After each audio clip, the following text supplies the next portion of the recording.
Hello dear students, কেমন আছো সবাই? আশা করি ভালোই আছো। তো চলে এসেছি তোমাদের সামনে আরো একটি নতুন ভিডিও নিয়ে। তো সেই ভিডিওটা কি? ক্লাস 11 এর তৃতীয় সেমিস্টার তোমরা শুরু করেছো। জৈব রসায়ন খুবই কঠিন জিনিস, এটা তোমাদের মনে একটা ভুল ধারণা থাকে। কেন না, জৈব রসায়নের টেকনিক, টিপস, মেকানিজম, টার্মিনোলজি এগুলো অনেক কঠিন কঠিন টার্ম থাকে, যেগুলোর জন্য তোমাদেরকে অনেক কঠিন লাগে জৈব রসায়ন। সেই জন্য জৈব রসায়ন তোমরা সঠিকভাবে বুঝতে পারো না। যারা যারা বুঝতে পারছো না, যারা যারা সঠিকভাবে মনে রাখতে পারছো না, কী করে পড়বে, কী করে মনে রাখবে, তো সমস্ত কিছু টেকনিক নিয়ে, সমস্ত কিছু টিপস নিয়ে সহজ ভাষায় সরলভাবে জৈব রসায়নকে বোঝার জন্য আমি চলে এসেছি। Welcome to peer chemistry class. সহজভাবে জৈব রসায়নকে বোঝার জন্য তোমরা আমার জৈব রসায়নের ভিডিওগুলি দেখতে থাকো। এই ভিডিওগুলি দেখা যদি তোমরা কমপ্লিট করে নাও, জৈব রসায়ন বুঝতে তোমাদের একটুকু সমস্যা থাকবে না। জৈব রসায়ন জলের মতো সোজা লাগবে। যদি না বুঝতে পারো আমাকে তোমরা বলবে তারপর, কিন্তু একটি শর্ত, তোমাদেরকে সমস্ত ভিডিও দেখা কমপ্লিট করতে হবে। আমরা প্রত্যেকটা পার্টে জৈব রসায়নের ভিডিও দিতে থাকবো। চ্যাপ্টার অনেক বড়, তো সেই হিসাবে তোমরা সমস্ত চ্যাপ্টারের ভিডিওগুলো ভালো করে ফলো করো। জৈব রসায়নের মধ্যে আর বিন্দুমাত্র তোমাদের সমস্যা থাকবে না, কোনো জড়তা থাকবে না, এইটুকু আমি তোমাদেরকে গ্যারেন্টি দিয়ে বলতে পারি। তো চলো শুরু করি জৈব রসায়ন নিয়ে আলোচনা। আচ্ছা দেখো, আজকে আমরা শুরু করব জৈব যৌগের আর একটি নতুন জিনিস, সেটা হচ্ছে ইন্ডাকটিভ এফেক্ট। এই ইন্ডাকটিভ এফেক্ট বা আই এফেক্ট জিনিসটা কি, সেটা জানতে গেলে আমাদেরকে প্রথমে জানতে হবে যে জৈব যৌগে যে সমযোজী বন্ধন আছে,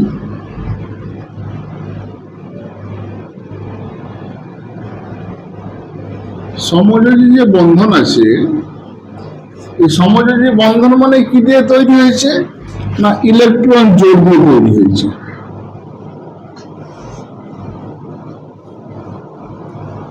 প্রত্যেকটি সমযোজী বন্ধন ইলেকট্রন জোড় দ্বারা তৈরি হয়।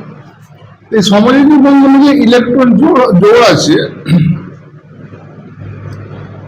তাদের সরণ কিভাবে ঘটবে, কিভাবে সরবে, তো সেটা শুরু করতে গেলে প্রথমে ইন্ট্রোডাকশন দিয়ে যদি আমরা জৈব যৌগের একটা বিক্রিয়া দেখি, যে একটা জৈব যৌগের বিক্রিয়াতে কি কি মূল অংশ থাকে না, একটা আছে রিঅ্যাক্ট্যান্ট বা বিক্রিয়ক, আর একটা থাকে রিয়েজেন্ট বা বিকারক, আর একটা থাকে প্রোডাক্ট বা বিক্রিয়াজাত পদার্থ।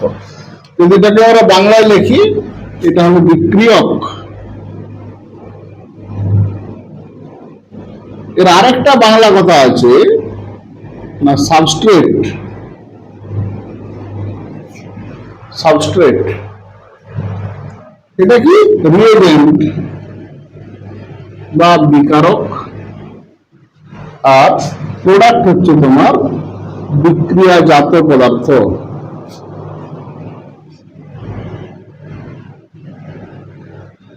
তাহলে এই যে একটি জৈব যৌগের বিক্রিয়াতে এই তিনটি মূল অংশ থাকে।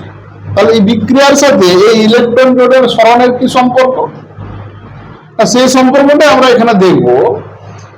ধরো একটা রিঅ্যাক্ট্যান্ট আমি নিলাম আর এক্স, উদাহরণ ছেড়ে দাও।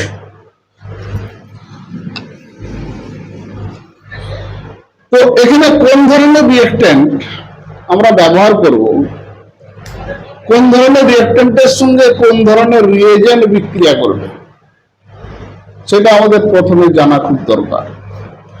যদি রিঅ্যাক্ট্যান্ট হয় তড়িৎ ধনাত্মক, তাহলে রিয়েজেন্ট সেখানে বিক্রিয়া করবে কোন ধরনের রিয়েজেন্ট না, তড়িৎ ঋণাত্মক। তাহলে দুটি বিপরীত আধানের রিঅ্যাক্ট্যান্ট এবং রিয়েজেন্ট বিক্রিয়া করবে। এখানে ধনাত্মক বলতে কোন অংশটা বোঝাচ্ছে? না, জৈব যৌগের যেই অংশটা বিক্রিয়া করবে সেই অংশের আধানটাকে বোঝাচ্ছে। এবার জৈব যৌগের রিঅ্যাকট্যান্টের প্রকৃতি যদি নেগেটিভ হয় তাহলে তার সঙ্গে পজিটিভ আধানের সাবস্ট্রেট রিএজেন্ট বা বিকারক বিক্রিয়া করবে। এই রিঅ্যাকট্যান্ট ধনাত্মক আধানযুক্ত না ঋণাত্মক আধানযুক্ত, বা কতটা ধনাত্মক আধানযুক্ত বা কতটা ঋণাত্মক আধানযুক্ত কি করে আমরা বুঝবো? ধরো একটা আমি এবার উদাহরণ দিই, একটা রিঅ্যাকট্যান্ট নিলাম জৈব যৌগের, ধরো আর জেড। এই আর জেড অংশ, এই আর জেড যে রিঅ্যাকট্যান্ট আছে এটা তড়িৎ ধনাত্মক না তড়িৎ ঋণাত্মক? আমি মনে করলাম আর জেডের জেড অংশটা বিক্রিয়া করতে পারে বা আর অংশটা বিক্রিয়া করতে পারে, সেটা বিক্রিয়া অনুযায়ী ডিপেন্ড করবে। তাহলে এটা তড়িৎ ধনাত্মক না তড়িৎ ঋণাত্মক সেটা কি করে আমরা বুঝবো? না, সেটা বোঝা যায় এই যে জৈব যৌগের মধ্যে সমযোজী বন্ধনটা আছে তার একটি ইলেকট্রন জোড় আছে, এই ইলেকট্রন জোড়টা কোন দিকে থাকবে তার উপর নির্ভর করে। তাহলে এই ইলেকট্রন জোড়টাকে আমি এখন মাঝে রেখেছি, যদি ইলেকট্রন জোড়টা জেড এর দিকে সরে যায় তাহলে জেড নেগেটিভ হয়ে যাবে আর তখন পজিটিভ হয়ে যাবে। জিনিসটা ক্লিয়ার হলো? যদি এই ইলেকট্রন জোড়টা আর এর দিকে সরে আসে তাহলে আর তখন নেগেটিভ হয়ে যাবে, জেড তখন পজিটিভ হয়ে যাবে। বোঝা গেল কি? যায় বন্ধনের যে আর জেডের যে বন্ধন আছে সমযোজী বন্ধন, এর ইলেকট্রন জোড়টা যদি জেড এর দিকে সরে যায় তাহলে ইলেকট্রন ঘনত্ব জেড এতে বাড়বে, তার মানে জেড নেগেটিভ আধানযুক্ত হয়ে যাবে আর তখন ধনাত্মক হয়ে যাবে। আবার ইলেকট্রন জোড় যদি আর এর দিকে সরে চলে আসে তাহলে আর এর ইলেকট্রন ঘনত্ব বেড়ে যাবে, তখন আর তড়িৎ ঋণাত্মক, জেড কি হয়ে যাবে? তড়িৎ ধনাত্মক, তাই তো? এরপর দেখো এই বিক্রিয়কের যদি আর ধনাত্মক হয় তাহলে এই কোন সব রিএজেন্টের সঙ্গে যুক্ত হবে? না, নেগেটিভ রিএজেন্টের সঙ্গে যুক্ত হবে। যদি জেড বিক্রিয়া করে তাহলে জেড পজিটিভ অংশ পজিটিভ রিএজেন্টের সঙ্গে বিক্রিয়া করবে। উল্টো দিকে যদি ইলেকট্রন জোড় আর এর দিকে সরে আসে আর তখন নেগেটিভ হয়ে যাবে, তাহলে আর হচ্ছে পজিটিভ রিএজেন্টের সঙ্গে বিক্রিয়া করবে বা ধনাত্মক রিএজেন্টের সঙ্গে বিক্রিয়া করবে, তখন জেড ঋণাত্মক রিএজেন্টের সঙ্গে বিক্রিয়া করবে। তাহলে একটা বিক্রিয়ক দেখে আমাদেরকে বুঝতে হবে যে এই বিক্রিয়কের কোন অংশে কোন ধরনের আধান আছে, এবং সেটা ইলেকট্রনের সরণ ছাড়া আমরা বুঝতে পারবো না। সেই জন্য আমাদেরকে এই ইন্ট্রোডাকশনটা জানতে হচ্ছে, জৈব যৌগের যে সমযোজী বন্ধন আছে তার ইলেকট্রন জোড় কোন দিকে সরে থাকে। বললাম জিনিসটা বোঝা গেল? সেটা থেকে আমরা এই বিক্রিয়ার রিঅ্যাকট্যান্ট এবং রিএজেন্টের কে কার সঙ্গে বিক্রিয়া করবে বা কোন অংশটা কোন অংশের সঙ্গে বিক্রিয়া করবে এটা আমরা জানতে পারবো। তো এই যে ইলেকট্রনের সরণ আমরা কি ভাবে জানতে পারি? না, সেটা জানার 3-4টা পদ্ধতি আছে। তার মধ্যে প্রথম হচ্ছে ইন্ডাকটিভ এফেক্ট। যে একটি জৈব যৌগে যে সমযোজী বন্ধন আছে তার ইলেকট্রন জোড় যে সরে যাবে, কিভাবে আমরা সেটা ঠিক করব কোন দিকে সরে যাবে, তার প্রথম হচ্ছে ইন্ডাকটিভ এফেক্ট। এছাড়াও আরো আছে, পরপর আমরা আলোচনা করব। তো ইলেকট্রন জোড়ের সরণ জানতে গেলে আমাদেরকে ইন্ডাকটিভ এফেক্ট জানতে হবে। এটা ক্লিয়ার হলো? তাহলে সরণ কেন জানতে হবে সেটা ক্লিয়ার হয়েছে যে আমার রিঅ্যাকট্যান্ট কোন রিঅ্যাকট্যান্টের কোন অংশ রিএজেন্টের কোন অংশের সঙ্গে যুক্ত হবে, এটা প্রথমে ক্লিয়ার হওয়া দরকার। যদি ধনাত্মক হয় ধনাত্মকের সঙ্গে যুক্ত হবে, ঋণাত্মক হলে ধনাত্মকের সঙ্গে যুক্ত হবে। তাহলে কোন অংশটা কার সাথে যুক্ত হবে সেটা জানতে গেলে আমাকে সরণটা জানতে হবে। সরণ কার কিভাবে হবে তার জন্য আমরা 3-4টা পদ্ধতি শিখব। তার প্রথম হচ্ছে ইন্ডাকটিভ এফেক্ট বা আই এফেক্ট।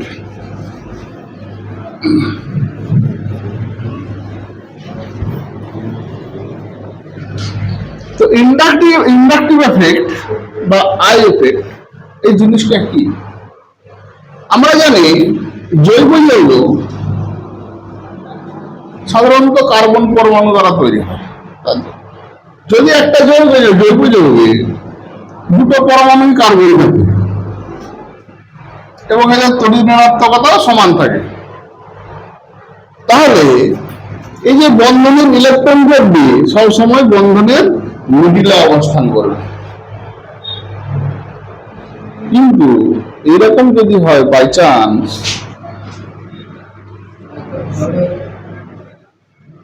হতেও পারে। এই দেখো এই বন্ধনের ইলেকট্রন জোড়, এখানে একটা কার্বন পরমাণু আছে, এখানে একটা কার্বন পরমাণু আছে, তাহলে এদের মধ্যে কে বেশি তড়িৎ ঋণাত্মক?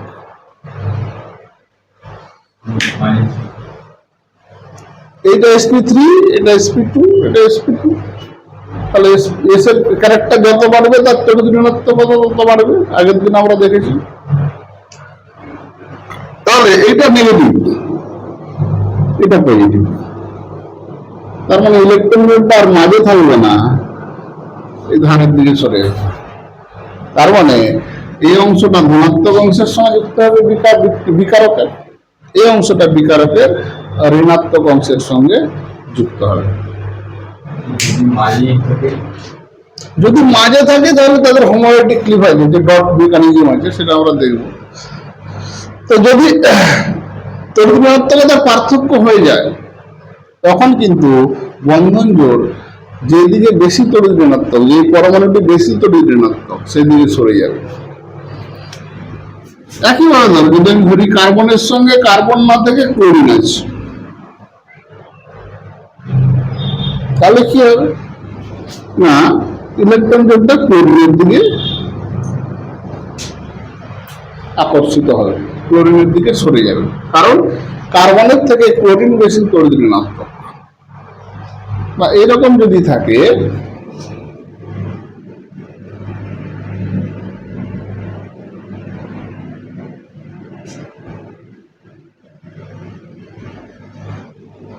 এরকম যদি থাকে,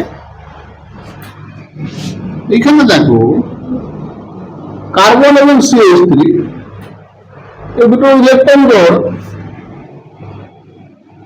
মাঝে থাকার কথা, যেহেতু দুটোই কার্বন আছে, কিন্তু কার্বনের অবস্থা দেখে আমরা বুঝতে পারছি এদের তড়িৎ ঋণাত্মকতার পার্থক্য থাকবে। এই যেমন ইলেকট্রন জোড়কে নিজের দিকে টানবে, একইভাবে এও ইলেকট্রন জোড়কে এদিক থেকে এদিকে ঠেলবে, কারণ এর তড়িৎ ধনাত্মক। এই যদি ইলেকট্রন জোড়কে এদিকে টানছে, এবার এদিকে ঠেলবে।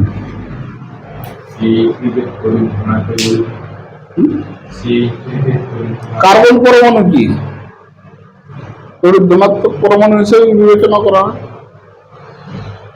তো সোজা কথা যদি আমরা বলি যে জৈব যৌগের যদি দুটি কার্বন পরমাণু সমতড়িৎ ঋণাত্মক হয়, তার ইলেকট্রন জোড় বন্ধনের মাঝে অবস্থান করে। যদি পরমাণু দুটি বা কার্বন পরমাণুর মধ্যে বা কার্বন এবং অন্য পরমাণুর মধ্যে তড়িৎ ঋণাত্মকতার পার্থক্য হয়, তাহলে ইলেকট্রন জোড় তড়িৎ ঋণাত্মক পরমাণুর দিকে সরে যাবে। এই যে সরে যাওয়ার ঘটনাটা, এই সরে যাওয়াটাকেই বলা হচ্ছে ইন্ডাকটিভ এফেক্ট বা I effect.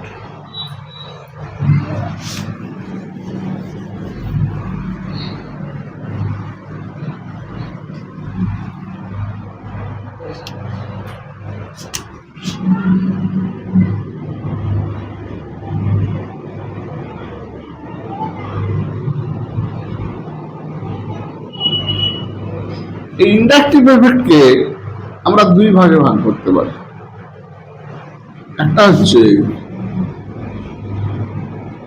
Plus I effect, আর একটা হচ্ছে মাইনাস আই এফেক্ট। এই প্লাস আই এফেক্ট আর মাইনাস আই এফেক্ট কি? আমরা ইন্ডাকটিভ এফেক্টে দেখলাম ইলেকট্রন জোড় তড়িৎ ঋণাত্মক পরমাণুর দিকে সরে যাবে, এটা দেখলাম। যখন কোন পরমাণুর মধ্যে ইলেকট্রন ঘনত্ব বেশি থাকবে সেই পরমাণু ইলেকট্রন আকর্ষণ করবে না বিকর্ষণ করবে? বিকর্ষণ করবে। কারণ যখন কোন পরমাণুর ইলেকট্রন ঘনত্ব বেশি থাকবে সে ইলেকট্রনকে ছাড়তে চাইবে। সেই অনুযায়ী কোন কোন পরমাণু ইন্ডাকটিভ এফেক্ট দেখায় তার দুটো ভাগ আমরা করেছি, কারা ইলেকট্রনকে নিজের দিকে টানবে আর কারা ইলেকট্রনকে নিজের থেকে দূরে ঠেলবে। সেই অনুযায়ী ইন্ডাকটিভ এফেক্ট দুই প্রকার। মাইনাস আই এফেক্ট দিয়ে শুরু করি। এখানে যারা তড়িৎ ঋণাত্মক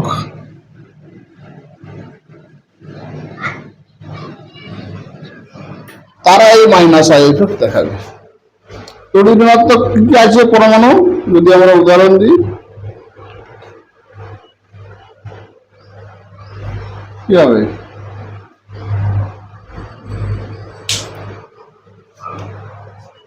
যে কোনো halogen, chlorine, chlorine, bromine, iodine, তড়িৎ ঋণাত্মক হলে এগুলো আমাদের প্রথমে মাথায় আসে। এছাড়া অক্সিজেন, যারা তড়িৎ ঋণাত্মক, এরা ইলেকট্রনকে নিজের দিকে টানবে।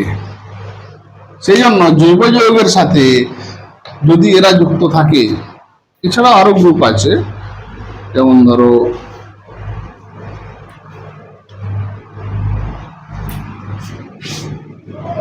CN, COOH ইত্যাদি, আরো ধরো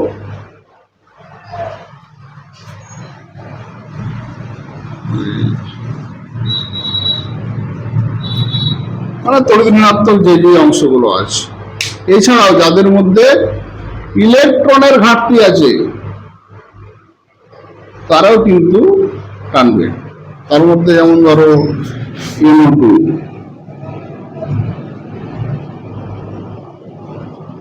NH3+, এই ধরনের কিছু গ্রুপ,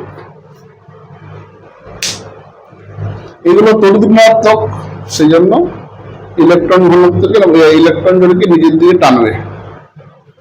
এগুলো ইলেকট্রন ঘাটতি আছে, সেই জন্য তারা ইলেকট্রনকে নিজের দিকে টানবে।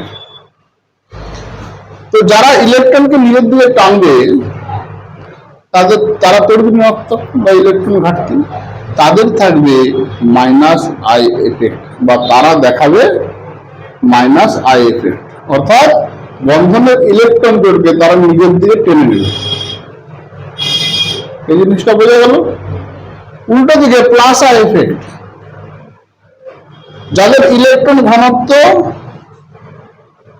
বেশি আছে, কম তড়িৎ ঋণাত্মক, যারা তড়িৎ ধনাত্মক বেশি, তারা হচ্ছে এটাকে বলবো ইলেকট্রন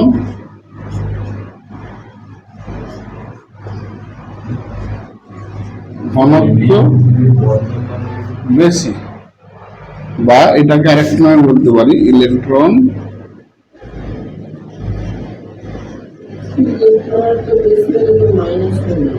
দান। ইলেকট্রন যারা তড়িৎ ঋণাত্মক যারা হবে তারা ইলেকট্রনকে আকর্ষণ করে, তার মানে তারা ইলেকট্রন ঘনত্ব বেশি হবে এটা কিন্তু না। এটাকে যদি আরেকটা প্রকাশ করি, ইলেকট্রন গ্রহণকারী,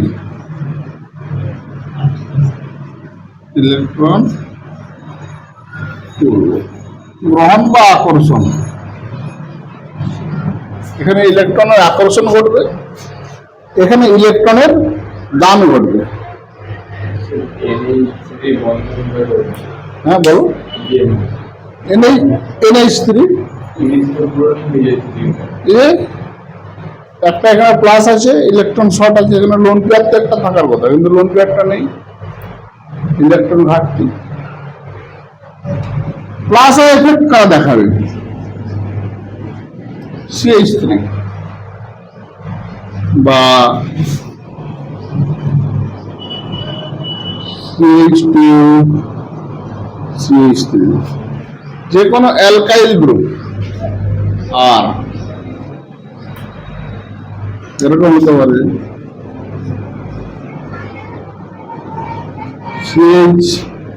CH3 এর হোল 2 বা CH3 হোল 3 বা মাইনাস এদের প্লাস আয় হচ্ছে যাদের ইলেকট্রন ঘনত্ব বেশি আছে, তারা হচ্ছে ইলেকট্রনকে অন্য পরমাণুর দিকে ঠেলবে, নিজের কাছ থেকে ঠেলবে। সেজন্য এদের প্লাস আই এফেক্ট আছে।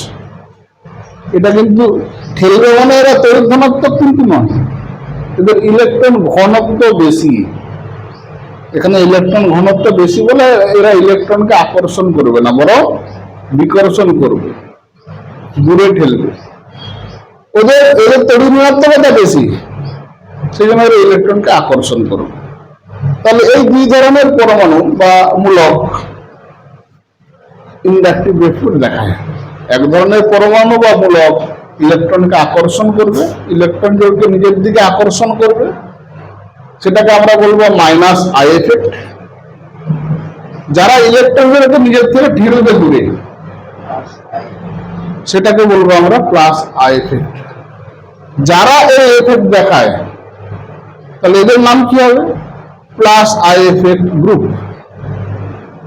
বা মূলক, মাইনাস আই এফেক্ট গ্রুপ বা মূলক।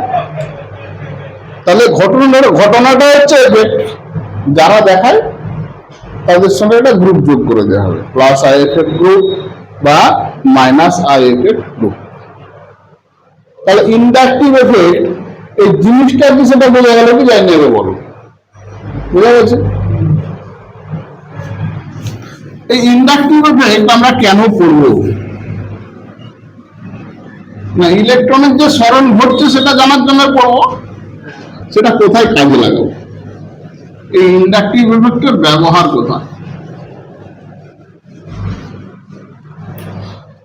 না, যে কোনো জায়গায় স্থায়িত্ব ব্যাখ্যা করতে কাজে লাগে এর ব্যবহার। যদি একটা ব্যবহার আমরা দেখি, ধরো ব্যবহার ইন্ডাকটিভ এফেক্টের ব্যবহার কোথায় দেখব না,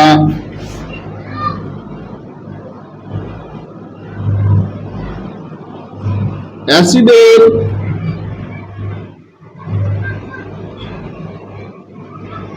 আম্লিকতা ব্যাখ্যা করার জন্য। আমরা জানি অ্যাসিড মানে আম্লিক, তাই তো? কিন্তু অনেকগুলো অ্যাসিড যদি দিয়ে দেওয়া হয়, তার মধ্যে কে বেশি আম্লিক, কার বেশি অ্যাসিড ধর্ম আছে, কার বেশি ক্ষার তোমার কম অ্যাসিড ধর্ম আছে, সেগুলো ব্যাখ্যা করা যায়। সেরকম একটা উদাহরণ আমরা দিই। ধরো এখানে একটা উদাহরণ দিলাম,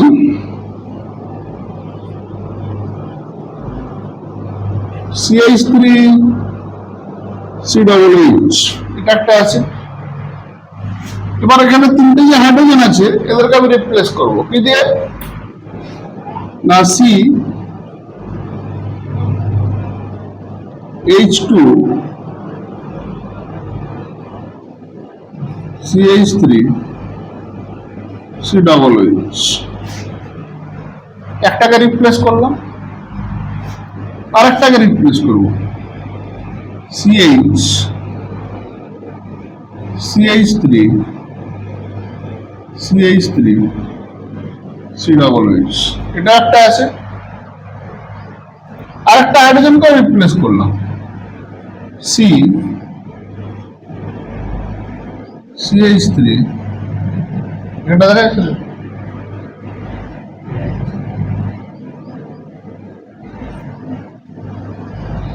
COOH রিপ্লেস করো।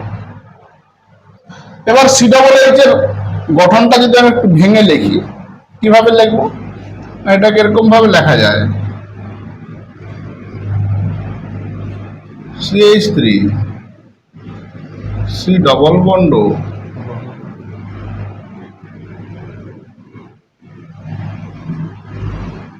OH এভাবে আমরা লিখবো। এর গঠনটাকে যদি আমরা ভেঙে লিখি এরকম,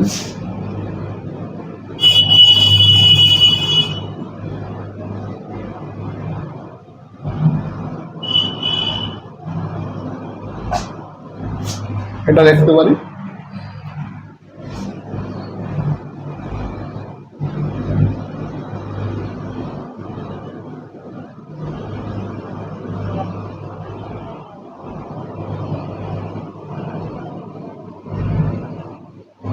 এটা লেখা যেতে পারে, এটাকে আমরা এরকম ভাবে লিখি।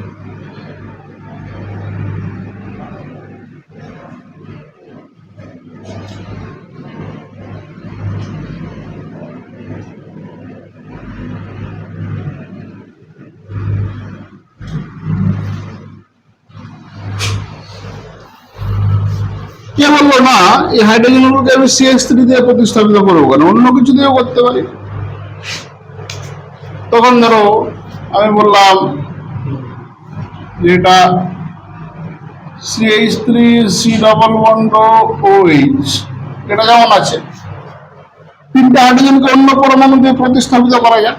যেমন ধরো এখানে আমি একটা ফ্লোরিন যোগ করলাম,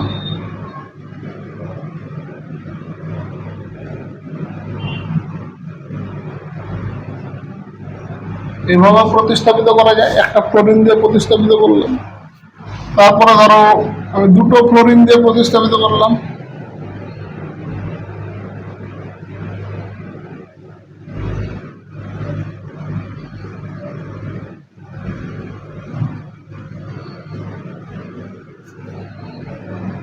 তারপরে ধরো আমি তিনটে ক্লোরিন দিয়ে প্রতিস্থাপিত করলাম।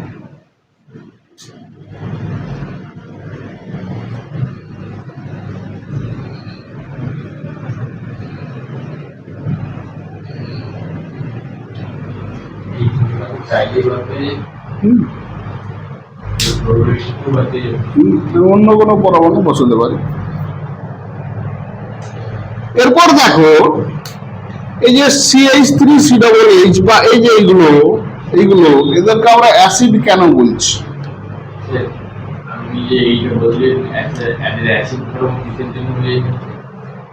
সেটাই তো বলছি, অ্যাসিড এদেরকে প্রথমে কেন বলা হয় সেটা আমাদেরকে জানতে। এরা কেন অ্যাসিড? সবই তো কার্বক্সিলিক অ্যাসিড, কিন্তু এরা কেন অ্যাসিড তার পিছনে ব্যাখ্যা হচ্ছে এই যে COOH।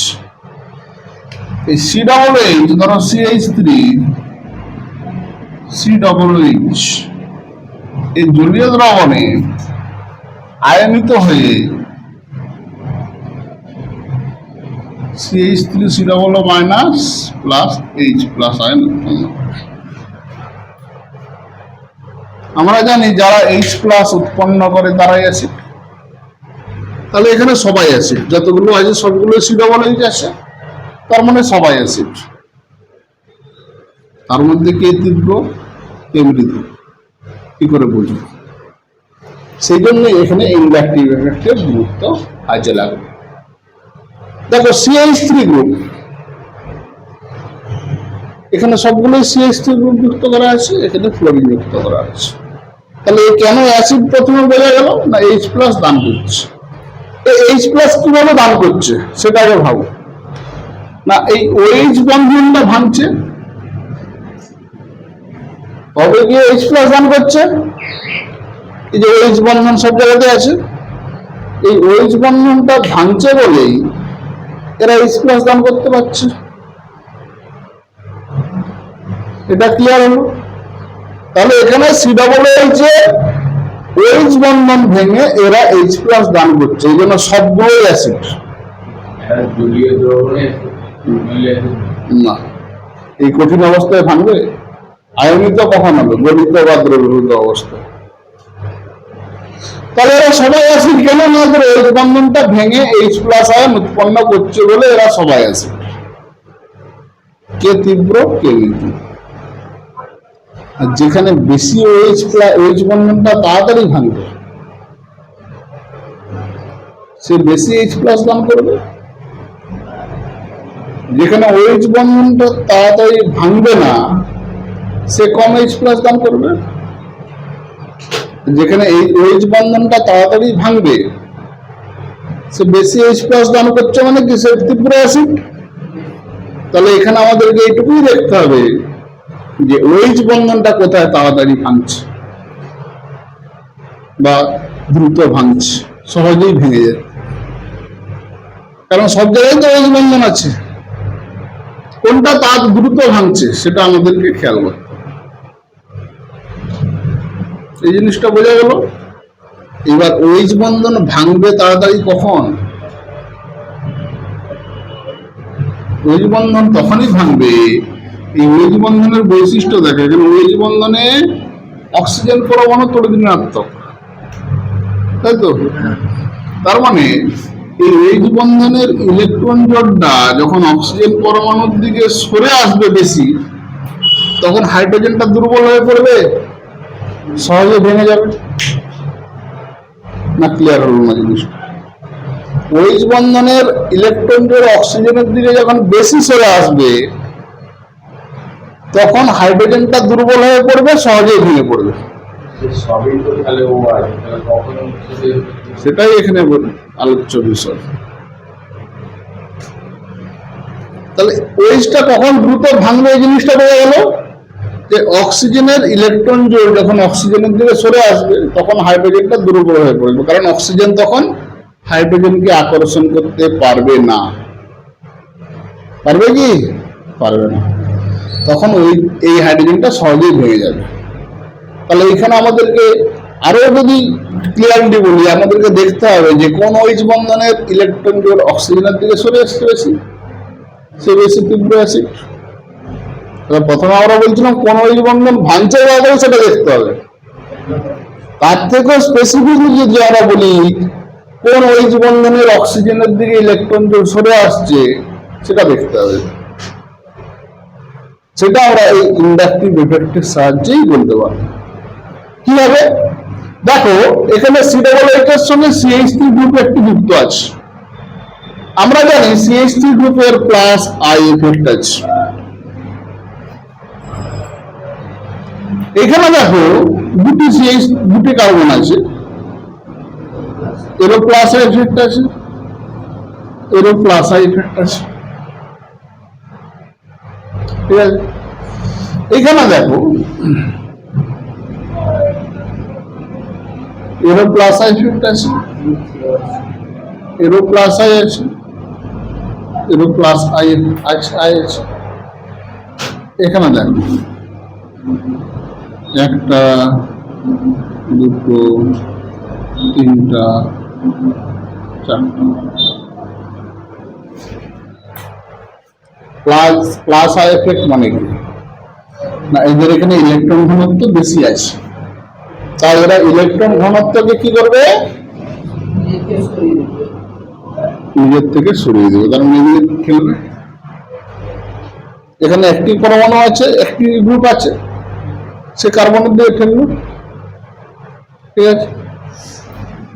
এখানে দুটি আছে, এই কার্বনকে ঠেললো, এ তখন একে ঠেলবে, দুটা পিচ্ছন্ন গেল। এখানে দুজনের বিকর্ষণ কাজে লাগছে। এখানে দেখো এরও +I এফেক্ট আছে, এরও +I এফেক্ট আছে, এরও আছে। তাহলে এখানে কটা হলো? 3টা। তাহলে এখানে দেখো এও ইলেকট্রন জোড়কে এই কার্বনের দিকে ঠেলবে, এও ঠেলবে, এও ঠেলবে। তাহলে এখানে আছে 4টা। সেটা পরে, আর এটা দেখো। তাহলে এই বিকর্ষণটা বোঝা গেল। যেহেতু এদের ইলেকট্রন ঘনত্ব বেশি, এরা বন্ধন জোড়টাকে অন্য পরমাণুর দিকে ঠেলবে। তাহলে এখানে ঠেলার মতো কার্বন পরমাণু আছে। এবার এইখানে এই অংশটাতে দেখো C-ডাবল বন্ড, এ তো অক্সিজেনের যোগ্যতা পূর্ণ আছে, এর ভূমিকা নেই। তাহলে এই যে কার্বন, এই যে ইলেকট্রন ঘনত্বটাকে কি করবে, সেও তো এদিকে ঠেলবে। এর যে ইলেকট্রন ঘনত্বটা আছে, সে অক্সিজেনের দিকে ঠেলবে, এ অক্সিজেনের দিকে ঠেলছে।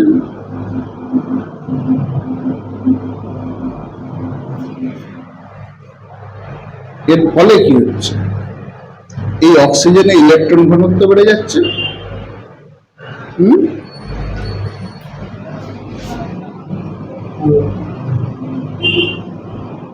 প্রথমে ধরো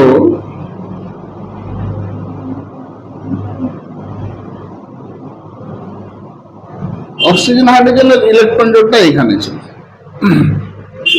এবার ক্রমশ যত ইলেকট্রন ঘনত্ব বাড়ছে, এই কার্বনের এই অক্সিজেন ইলেকট্রন ঘনত্ব বাড়ছে, তখন কি হবে না, ওই যে বন্ধন জোড়টা আস্তে আস্তে হাইড্রোজেনের দিকে সরতে থাকবে, এখানে আরো একটু সরবে, এখানে আরো একটু সরবে। এই জিনিসটা ক্লিয়ার হলো। এরপর যদি অক্সিজেনের জোটটা ক্রমশ বন্ধন জোটটা ক্রমশ হাইড্রোজেনের দিকে সরে যায়, তাহলে এই বন্ধন শক্তিটা বেড়ে যাবে,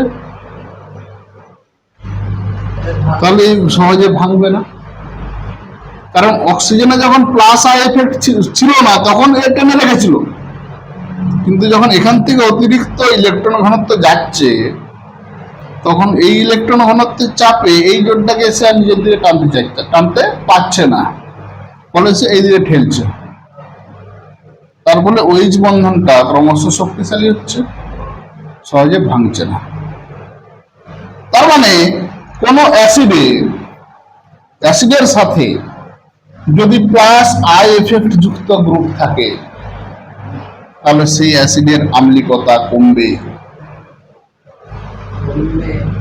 ক্রমশ কমছে। তো কারণ ওইচ বন্ধন যদি শক্তিশালী হয়ে যায়, ওইচ ভাঙার প্রবণতা কমছে, তাহলে এইচ প্লাস দান কম করছে, তার মানে আম্লিকতা কমে যাচ্ছে।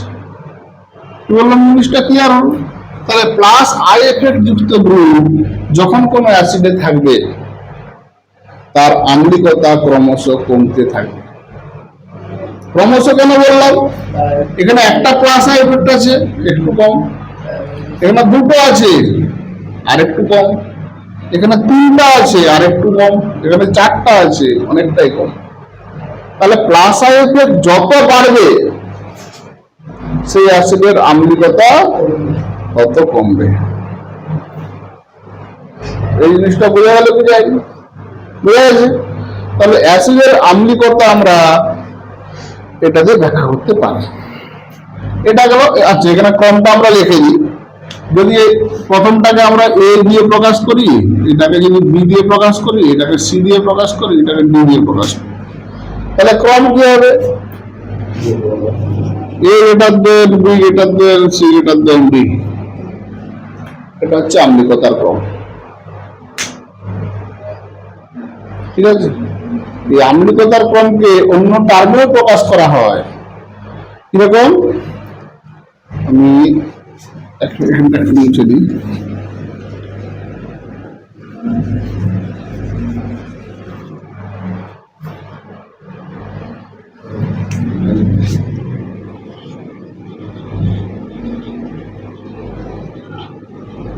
আম্লিকতার ক্রম, তার মানে লিখলাম A greater than B greater than C greater than D. এই আম্লিকতা মানে কি? H প্লাস এর গাঢ়ত্ব, কনসেন্ট্রেশন অফ H প্লাস, বা এটাকে এরকম ভাবে লিখতে পারবে, H প্লাস এর গাঢ়ত্ব, এটা মানে কিন্তু আম্লিকতা। আবার আম্লিকতাকে আমরা অন্যভাবে প্রকাশ করতে পারি, pH।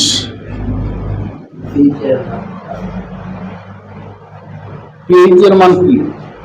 আমরা 9 পড়ে এসেছি, pH সমান minus log of H plus concentration. H plus এর গাঢ়ত্ব যার বেশি হবে তার pH কম হবে, যার pH কম হবে সে তীব্র অ্যাসিড হবে। যদি আমরা পড়ে গেছি আম্লিকতার ক্রম ABCD, তাই তো আমাকে pH এর ক্রম জানতে বলবো, তখন উল্টে যাবে ABCD। তাহলে কোনটা জানতে বলেছে সেটা আমাকে জানতে হবে, H প্লাস এর গাঢ়ত্ব না pH। এখানে আরো একটা টার্ম আছে, কে এটা আমরা এখনো পড়ি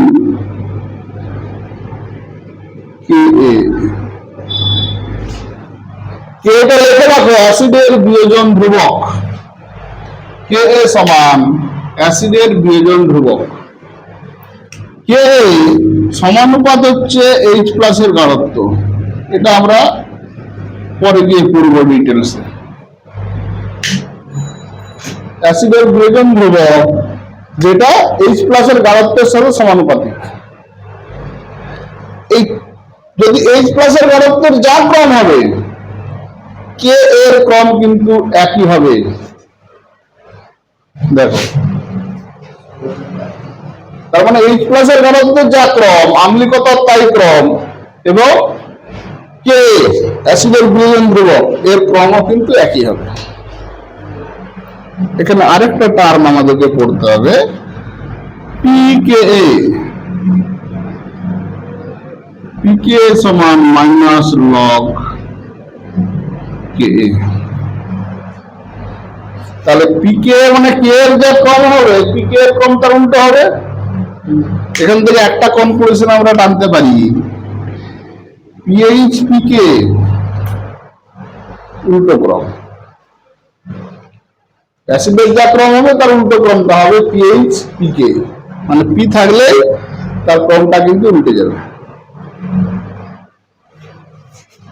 জিনিসটা বোঝা গেল? বাকি কে এইচ প্লাস আম্লিকতা সব একটা ক্রম, যেটা আমরা নর্মালি আম্লিকতার ক্রম বুঝি। কিন্তু পিএইচ এবং পিকে এর ক্রম যদি জানতে যায় বা লিখতে যায় তো তার ক্রমটা কিন্তু উল্টে যাবে। বুঝা গেল? ক্রম উল্টে গেল মানে আম্লিকতা কমে গেল না, এদের মানগুলো আম্লিকতার সঙ্গে নেগেটিভ আছে। তার মানে কি উল্টোটা লিখলেই তাদের আম্লিকতা এমনি বেশি হবে।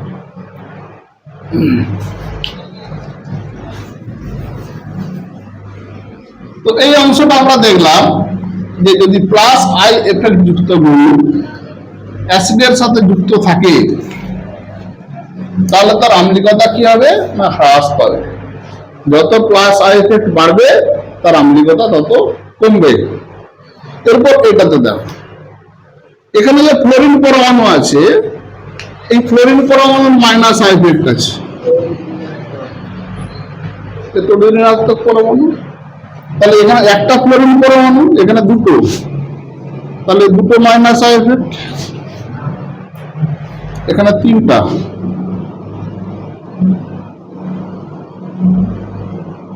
তিনটা মাইনাস আই এফেক্ট আছে। মাইনাস আই এফেক্ট মানে সেই ইলেকট্রন ঘনত্ব নিজের দিকে টানবে, এই বন্ধনের ইলেকট্রন ঘনত্ব এই দিয়ে টানছে, ফ্লোরিনের দিকে টানছে। তাহলে এই কার্বনের ইলেকট্রন ঘনত্ব তো এমনি কমছে। এর কি করবে, এই কার্বন থেকে ইলেকট্রন ঘনত্ব নিজের দিকে টানতে চাইবে, তখন এই কার্বনের ইলেকট্রন ঘনত্ব তো কমছে, সে এই অক্সিজেন থেকে ইলেকট্রন ঘনত্ব টানতে চাইবে। কারণ এই অক্সিজেন থেকে টানবে না, কেন? এই অক্সিজেনের অষ্টক পূর্ণ হয়ে আছে,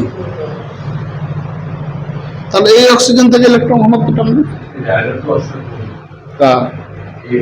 এখানে কি করে পূর্ণ হচ্ছে, লোন পেয়ার আছে।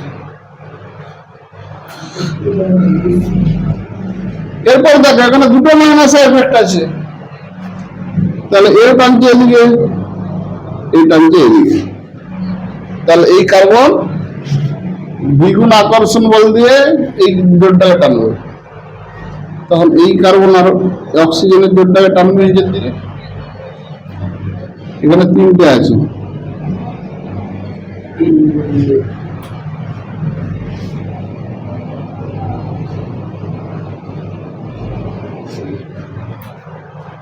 এর ফলে কি হচ্ছে, এর ফলে কি হচ্ছে না, এই যে ইলেকট্রন জোটটা অক্সিজেনের দিকেই ছিল কিছুটা ঝুঁকে, আরো অক্সিজেনের দিকেই চলে চলে আসবে ক্রমশ। তার মানে কি হবে, হাইড্রোজেনটা পুরোপুরি ফ্রি হয়ে যাবে, কারণ হাইড্রোজেনকে আকর্ষণ করার মতো এখানে কেউ নেই। সেই জন্য এই হাইড্রোজেন বন্ধনগুলো সহজেই ভেঙে যাবে।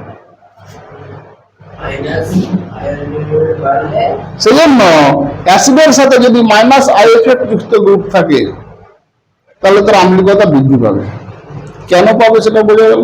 এর ব্যাখ্যা কিন্তু অনেক সময় লিখতে দেয়, অনেক সময় ক্রমও লিখতে দেয়। তো এখানে যদি আমরা ক্রম লিখি, যত মাইনাস আই এফেক্ট বাড়তে দেবে, একটা ছিল, দুটো ছিল, তিনটা আছে, তাহলে যত মাইনাস আই এফেক্ট বাড়ছে তত এর ওএইচ বন্ধন দুর্বল হচ্ছে, তত এর তাড়াতাড়ি ভেঙে যাচ্ছে, তত এর আম্লিকতা বাড়ছে। তাহলে যদি এটাকে আমরা এবিসিডি দিয়ে লিখি, এ বি সি ডি, চারটা লিখলো, তাহলে তার আম্লিকতার ক্রম লিখবো কি?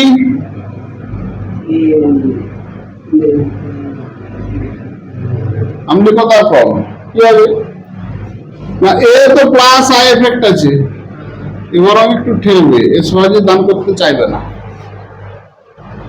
তাই তো? তাহলে সব থেকে বেশি দান করবে কে? ডি, তারপর সি, তারপর বি, তারপর এ। এটি গেল আম্লিকতার ক্রম। যদি বলে এইচ প্লাস এর গাঢ়ত্বের ক্রম, এটাই হবে। যদি বলে কে এর ক্রম লেখো, এটাই হবে। যদি বলে পিএইচ এর ক্রম লেখো, তখন হয়ে যাবে এ বি সি ডি। যদি বলে পিকে এর ক্রম লেখো, তখন এটাই হবে। বোঝা গেল? তো এটা দিয়ে আমরা ব্যাখ্যা করতে পারি অ্যাসিডের আম্লিকতা বেশি না কম।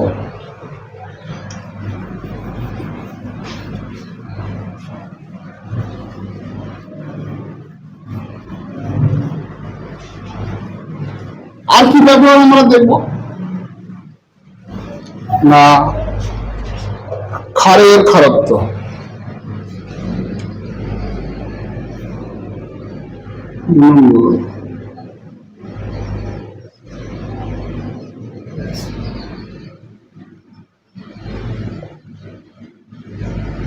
ক্ষারের ক্ষারকত্ব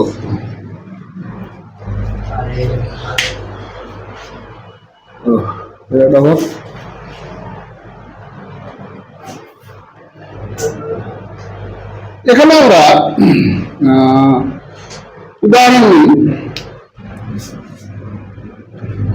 NH3 অ্যামোনিয়া, তাই তো? NH3 কে আমরা কি বলি?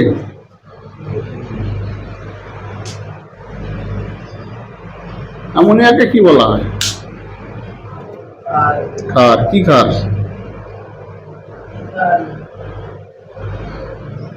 অ্যামোনিয়া হচ্ছে লুইস ক্ষার। লুইস, কারণ এ লোন পেয়ার দান করতে পারে, লোন পেয়ার দান করতে পারে। দেখ,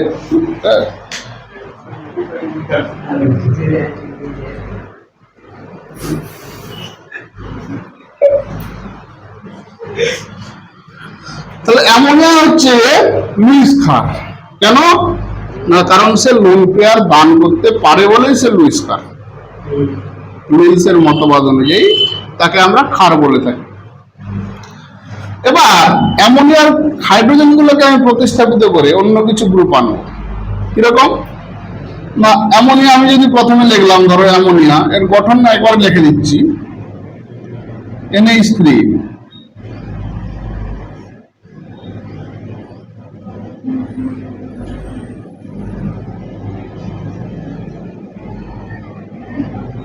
এটা হচ্ছে অ্যামোনিয়া, ঠিক আছে?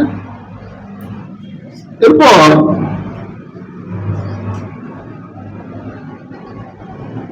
এর একটা হাইড্রোজেনকে প্রতিস্থাপিত করে আমি ধরো CH3 গ্রুপ আনলাম, এটা তখন হয়ে যাবে CH3NH2। তাহলে এটা ছিল অ্যামোনিয়া, এটা হয়ে গেল CH3NH2। এখানেও কিন্তু লোন পেয়ার আছে, ঠিক আছে? এরপর আমরা লিখলাম নাইট্রোজেন, দুটো হাইড্রোজেনকে CH3 গ্রুপ দিয়ে প্রতিস্থাপিত করলাম।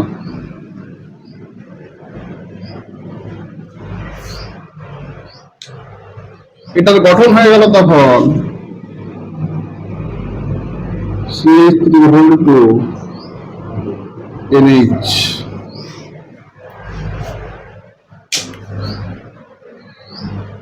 এটাও অ্যামোনিয়া থেকেই পাওয়া যাচ্ছে। এর পরের ধাপে আমরা কি করলাম না, তিনটে হাইড্রোজেনকে তিনটে CH3 দ্বারা প্রতিস্থাপিত করে দিলাম। এরকম ভেঙে ভেঙে তো গঠন দেওয়া থাকবে না, এরকম যৌগ অনুযায়ী থাকবে, সেই জন্য যৌগগুলো লিখলাম। এটা থাকবে CH3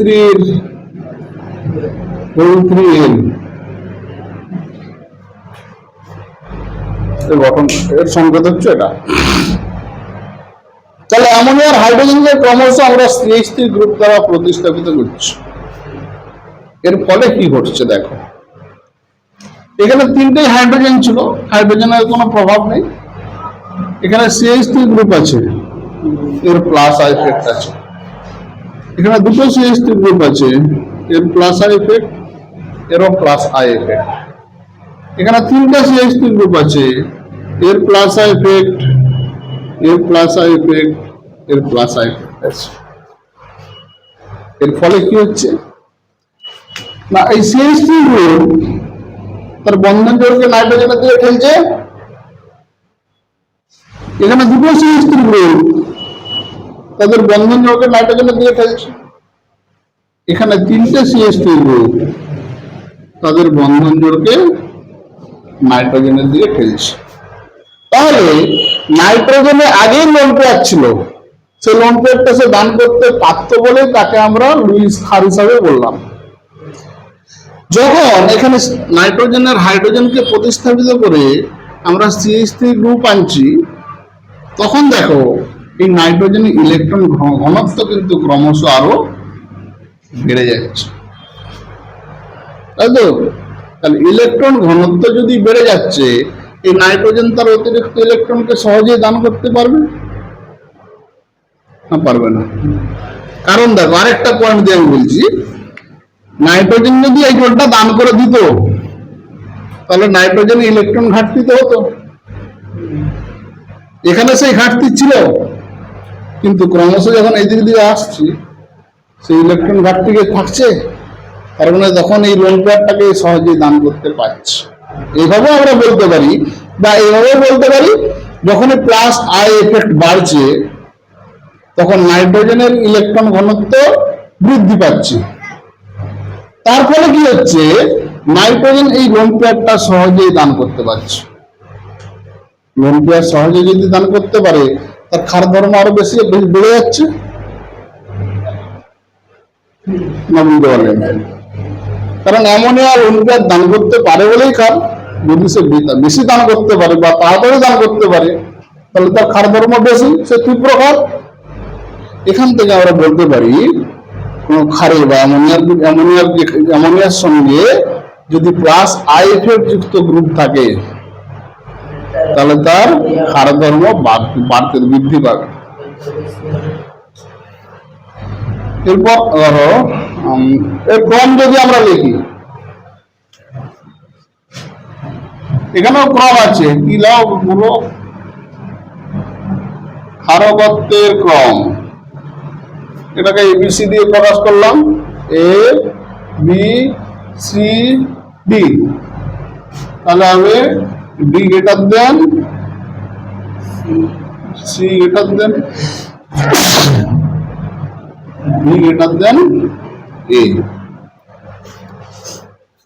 এটা হবে, ঠিক আছে? pH এর কেন হবে pH হবে, হ্যাঁ, pH মানে 14 - pH, সেটা করা যেতে পারে। এখানে এর সাথে কেবির ক্রম কিন্তু মিলে যাবে, কেবির ক্রম, এই ক্রমটা একই, কিন্তু যখন পিকেবি দিয়ে দেবে, তখন ক্রম হয়ে যাবে উল্টো, ABCD। কেবি হচ্ছে ক্ষারের বিয়োজন ধ্রুবক এবং পিকেবি হচ্ছে তার মাইনাস লগ। বললাম, বুঝে গেল? এরপর যদি আমি যে হাইড্রোজেন গুলোকে CH3 গ্রুপ না দিয়ে অন্য কোনো গ্রুপ দিয়ে প্রতিস্থাপিত করি, তবে এখানে আমি দেখলাম অ্যামোনিয়া যেরকম আছে আছে,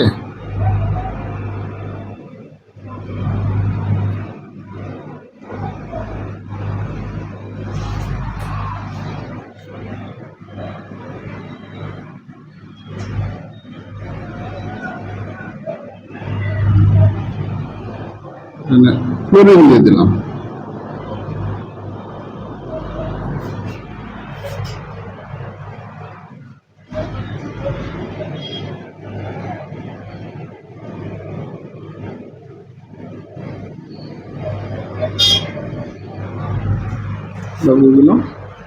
এখানে হলো 3টে ক্লোরিন দিয়ে দিলাম।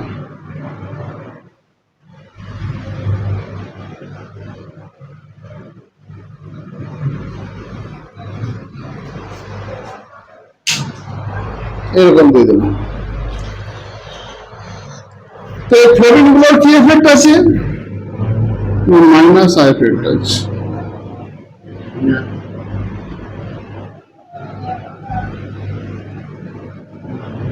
তাহলে এখানে কোন গ্রুপের কি এফেক্ট আছে সেটা কিন্তু আমাকে ভালো করে জানতে হবে। ঠিক আছে, এখানে সংজ্ঞা ইন্ডাকটিভ এফেক্ট কাকে বলে, প্লাস আই এফেক্ট কাকে বলে, সংজ্ঞা নয়, এখানে জিনিসটা জানতে হবে। এটা মেন মনে রাখতে হবে, কাদের প্লাস হয় কাদের মাইনাস হয়, তার কনসেপ্ট। তো এখানে দেখো নাইট্রোজেনের সঙ্গে 3টে হাইড্রোজেন ছিল, হাইড্রোজেনের কোনো এফেক্ট নেই। এখানে ফ্লোরিন পরমাণুর মাইনাস এফেক্ট আছে, তার মানে ফ্লোরিন কি করবে? এই নাইট্রোজেন আর ফ্লোরিনের বন্ধন জোড়টাকে নিজের দিকে টানবে। এখানে 2টো ফ্লোরিন আছে, এও টানবে এও টানবে। এখানে 3টে ফ্লোরিন আছে, তাদের বন্ধন জোড়গুলোকে সব নিজের দিকে টানবে। তাহলে ফ্লোরিন যখন এই বন্ধন জোড়টাকে নিজের দিকে টানছে, তাহলে নাইট্রোজেনের ইলেকট্রন ঘনত্ব একটু হলেও কমছে, তখন সে এর এই দিকের ইলেকট্রন ঘনত্ব যখন কমছে, এই লোন পেয়ারটাকে সে শক্ত করে বাঁধছে। এখানে নাইট্রোজেনের ইলেকট্রন ঘনত্ব আরো কমে যাচ্ছে, কেন না 2টো ফ্লোরিন গ্রুপ বন্ধন জোড়কে নিজের দিকে টানছে। তাহলে এখানে নাইট্রোজেন লোন পেয়ারটাকে আরো একটু শক্ত করে বেঁধে রাখছে। এখানে 3জন ফ্লোরিন মিলে টানছে, কারণ নাইট্রোজেনের ইলেকট্রন ঘনত্ব একদম কমে যাচ্ছে। ফলে এই লোন পেয়ারটাকে নিয়ে নাইট্রোজেন তার ইলেকট্রন ঘনত্ব পূর্ণ করার চেষ্টা করছে। তার মানে এখানে আকর্ষণ লোন পেয়ারটাকে আরো শক্ত করে বেঁধে রাখছে। তাহলে লোন পেয়ারকে শক্ত করে বেঁধে রাখা মানে এই লোন পেয়ারটা সে দান করতে পারবে না, তার মানে তার ক্ষার ধর্ম কমে যাবে। এখানে যেমন দেখছিলাম প্লাস আই এফেক্ট হলে তার ক্ষার ধর্ম বেড়ে যাচ্ছে, অ্যামোনিয়ার সাথে যদি মাইনাস আই এফেক্ট যুক্ত কোনো গ্রুপ থাকে, তাহলে তার ক্ষার ধর্ম কিন্তু হ্রাস পাবে। তাহলে এখানে যদি আমি এটাকে এবিসিডি দিয়ে লিখি, এ বি সি ডি, এর ক্ষার ধর্মের ক্রম যদি আমরা কি লিখি না, ক্ষার ধর্ম হবে, ক্ষার ধর্ম বা কেবি ক্রম যদি আমরা লিখি তাহলে হবে D greater than C greater than B greater than আরে হ্যাঁ এ আগেরটাই তো ভুল লিখেছিলাম।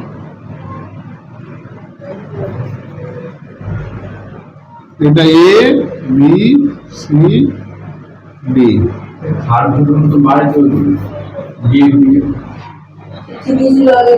এইটাই ভুল হয়ে যাচ্ছে। আচ্ছা সরি সরি সরি, আচ্ছা এ বি সি ডি, হ্যাঁ ঠিক আছে। তাহলে এটা কি হবে? যদি পিকেবি বলে তাহলে উল্টো হয়ে যাবে।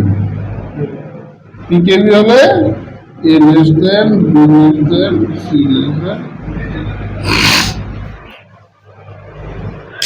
হয়ে গেল। তাহলে ইন্ডাকটিভ এফেক্টের সাহায্যে আমরা প্লাস আই এফেক্ট ব্যাখ্যা করতে পারি, সরি অ্যাসিডের আম্লিকতা ব্যাখ্যা করতে পারি, আর ক্ষারের ক্ষার ধর্ম ব্যাখ্যা করতে পারি। এছাড়াও আরো একটা জিনিস ব্যাখ্যা করা যায়, সেটা হচ্ছে আয়নের স্থায়িত্ব। এই আয়ন জিনিসটা আমরা এখনো পড়িনি, এর পরে পড়ব।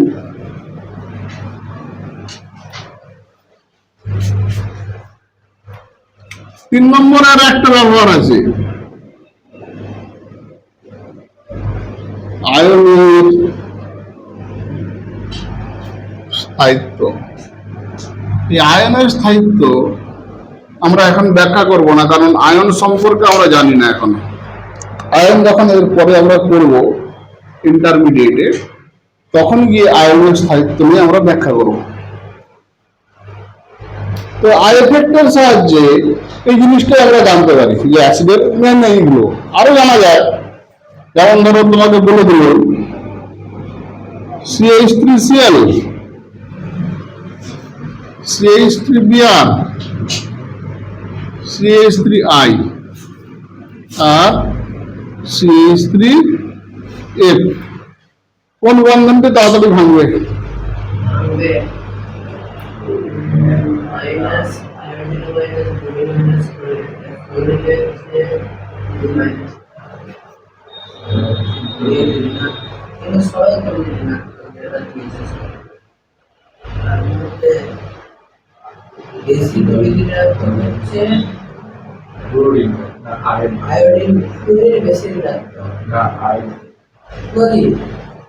ক্লোরিন বেশি তড়িৎ ঋণাত্মক, সবগুলোই CH3, সবগুলোই প্লাস আই এফেক্ট আছে, কিন্তু সবগুলোই সমান, সেজন্য একটা কনসিডারেশন আসছে না।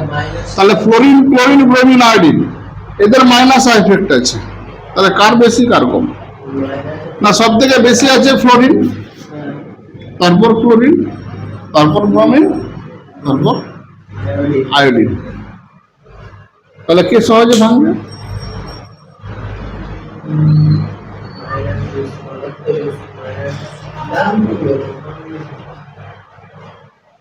বলো, ফ্লোরিন এই জোরটাকে নিজের দিকে বেশি টানছে, এ সহজে ভেঙে যাওয়ার কথা, কিন্তু এ সহজে ভাঙবে না। তার কারণ হচ্ছে ফ্লোরিন যেমন বেশি টানছে, ফ্লোরিন তীব্র তড়িৎ ঋণাত্মক মৌল, এ তো তড়িৎ ধনাত্মক, এদের মধ্যে একটা আকর্ষণ বল কাজ করে। এবার তো ক্রমশ এদিকে যখন যাচ্ছি, এদের তড়িৎ ঋণাত্মকতা কমছে, তাই তো? তার মানে বন্ধনটা পুরোপুরি হ্যালোজেনের দিকে যাচ্ছে না, ব্রোমিন বা আয়োডিনের দিকে যাচ্ছে না, কিছুটা মাঝে থাকছে। তাহলে এই বন্ধনগুলো সহজে ভাঙছে না। মাঝখান থেকে CH3Cl এর তড়িৎ ঋণাত্মকতা একটু কম, এদের আকর্ষণ বল একটু কম, সেই জন্য এই সহজে হয়ে যায়।